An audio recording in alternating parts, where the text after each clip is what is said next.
G'day, I'm Kevin Young. I'm Australia's most successful property investor, but I started out poor, and I'm constantly being asked, how do you do it? How do you get there? You ask me, I'll give you the solutions. Between us, we'll make you wealthy. Hi guys, welcome back to Ask Kevin Young, and this time I'm pretty cranky because there's a lot of media commentators out there that probably know a lot about politics and all that sort of stuff, but nothing about property, and yet they're filling the screens and the papers with a lot of misinformation, fake news if you like, on negative gearing. So we're here to give you the real facts on negative gearing that they're hiding from you, or simply they don't know. So they've got the microphone but no knowledge. So Kevin's got a question from Elizabeth Prowse, the Institute Company Director, and she has said, we are concerned about our children and that they won't be able to afford to buy property because of negative gearing and capital gains. Should this be looked at?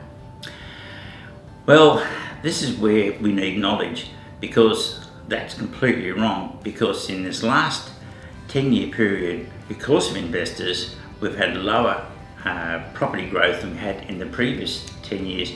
She clearly doesn't know this. Yeah. In the previous 10 years, investors were about 30% of the market.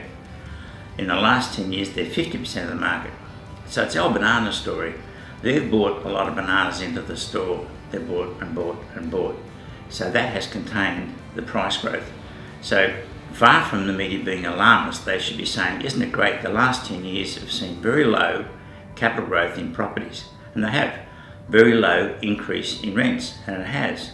So the law of supply and demand does work, and Elizabeth Prowse should be saying, let's keep negative gearing, let's keep capital gains, because it has made it more affordable for our children. There we go, it is. We have a chart that we can show you as well, and if you were getting our Property Insights last week, you would have seen this chart on Property Insights. If you'd like more about that, click the link below. On the weekend, one media commentator said that in the 90s that investors were 30% of buyers, and now it's 50% of buyers. So they are driving the market up.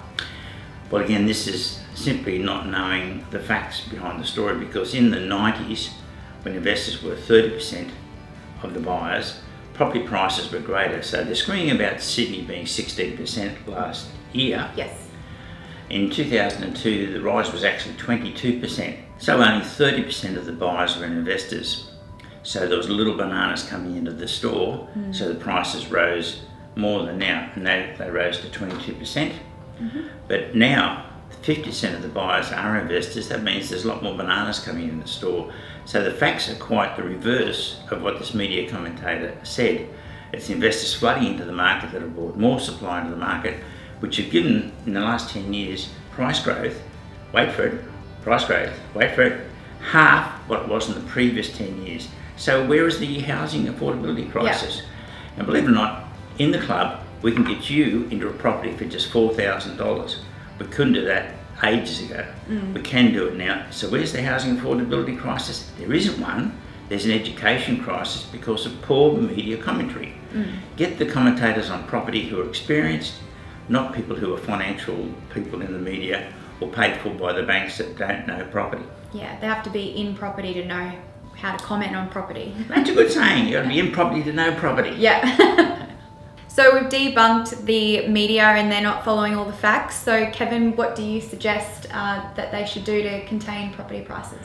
Well, how about something revolutionary? How about we learn from history?